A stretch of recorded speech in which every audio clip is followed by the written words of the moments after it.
Alguns acontecimentos em Harry Potter fez com que, para muitos fãs, transformasse Alvo Dumbledore em um manipulador frio. Alguém que sempre visou o bem maior, não importava qual o preço a pagar. O torneio Tribruxo era um evento perigoso e exigia muito dos competidores.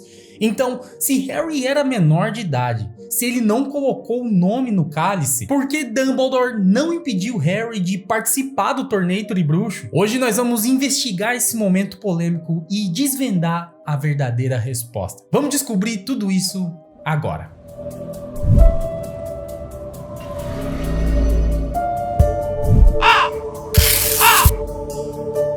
E aí, tudo bem? Eu sou o Tarcísio Yamamoto e antes rapidinho, teu like, a tua inscrição é sempre muito importante aqui. Se você vê o botãozinho de hypar, ele também é sempre muito importante. Antes de mais nada, já quero desejar um feliz ano novo a todos vocês.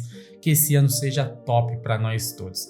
Valeu por toda a força, bora lá. O torneio Tribruxo era uma competição ancestral, criada para testar os bruxos mais capazes da Europa. Historicamente, o torneio foi interrompido várias vezes por causa do alto número de mortes. Não era bem um evento esportivo qualquer, era uma prova de sobrevivência. Ele foi criado séculos antes dos acontecimentos de Harry Potter e o Cálice de Fogo como um teste brutal de habilidade, resistência e sobrevivência entre as maiores escolas de magia da Europa. 3 escolas, Hogwarts, Beauxbatons e Durmstrang. 3 campeões, 3 tarefas e mortes ao longo da história. Tantas que o torneio foi cancelado diversas vezes. E quando finalmente foi retomado, novas regras precisaram ser impostas. A principal delas era apenas bruxos maiores de idade poderiam se inscrever.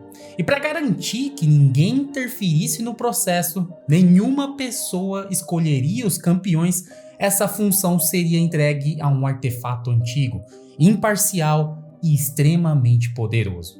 O Cálice de Fogo. Para chegar na resposta dessa pergunta, precisamos entender como é exatamente o funcionamento desse artefato mágico. O Cálice de Fogo ele é totalmente imparcial, ele não escolhe por fama, não escolhe por carisma, não escolhe por favoritismo. Ele avalia as habilidades dos bruxos, capacidade, potencial e compatibilidade com o torneio.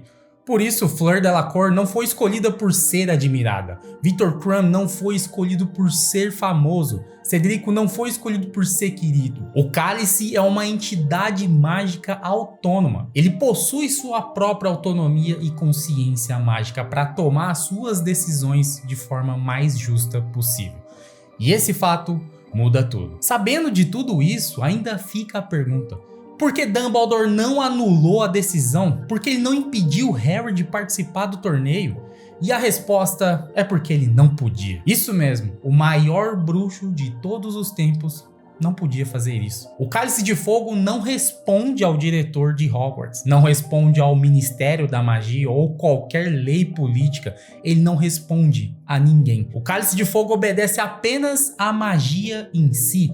E existem coisas na magia de Harry Potter que não possuem uma maneira de voltar atrás. E não importa o quão poderoso seja o bruxo ou a bruxa, existem limitações em como o bruxo pode manipular a magia. Quando o nome de Harry sai do cálice, aquilo não é apenas um anúncio público. Harry está assinando um compromisso, ou seja, é o selamento de um contrato mágico vinculativo.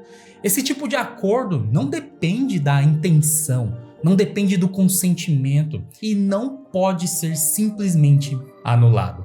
Ele não é um contrato com Hogwarts, nem com o Ministério, nem com o Dumbledore. É um contrato em que o Cálice de Fogo está intermediando entre o participante selecionado e com a própria magia. Depois que o Cálice de Fogo seleciona o seu nome, essa é uma etapa que não tem mais volta. Para ilustrar melhor, existem exemplos muito interessantes que se assemelham muito com esse tipo de contrato, que é o voto perpétuo e os pactos de sangue. Assim como o voto perpétuo, pactos de sangue ou feitiços ancestrais, quebrá-los teriam consequências desconhecidas e potencialmente piores do que o torneio em si. E não importa o quão o bruxo seja poderoso, é impossível de desfazer. Naquele momento, Dumbledore tinha duas opções: quebrar o contrato mágico ancestral com o Cálice de Fogo e fazer com que Harry fosse punido pela quebra de contrato, ou permitir que Harry competisse e tentasse sair ileso de alguma maneira. Mas e se Dumbledore optasse pela primeira opção? O que exatamente aconteceria se Harry, mesmo sendo selecionado, não participasse do torneio? Infelizmente, não temos muitas informações sobre isso, então isso que eu vou dizer é teoria. Existem duas possibilidades para mim. A primeira, Harry perderia a habilidade de fazer feitiços ou encantamentos. Com a quebra de contrato com o Cálice de Fogo, a magia em si veria que Harry não seria mais digno de poder usá-la e, como punição, ele não poderia mais fazer magia. Ou seja, ele se tornaria uma espécie de aborto em Harry Potter. Ele tem o gene mágico, mas incapaz de executar qualquer coisa mágica. E isso faz sentido se olharmos para Voldemort. Voldemort rompeu as barreiras da humanidade quando criou suas Horcruxes, quando atrapalhou o fluxo da vida e morte. Assim, a própria magia começou a puni-lo e por isso ele possui aquela aparência. Mas existe a segunda e a mais fatal de todas, que é que Harry Potter seria punido com a própria vida. Pela similaridade incrível com o voto perpétuo, por exemplo, é lógico pensar que Harry perderia a vida de fato. Mas então, como exatamente Harry foi escolhido? Se o Cálice de Fogo é um item mágico tão poderoso assim, como que isso aconteceu? E aqui entra a mente genial por trás do caos, Bartol Crouch Jr. Disfarçado como Alastor Moody, ele não enganou o Cálice à força. Ele não quebrou as suas regras. Ele fez algo muito mais inteligente.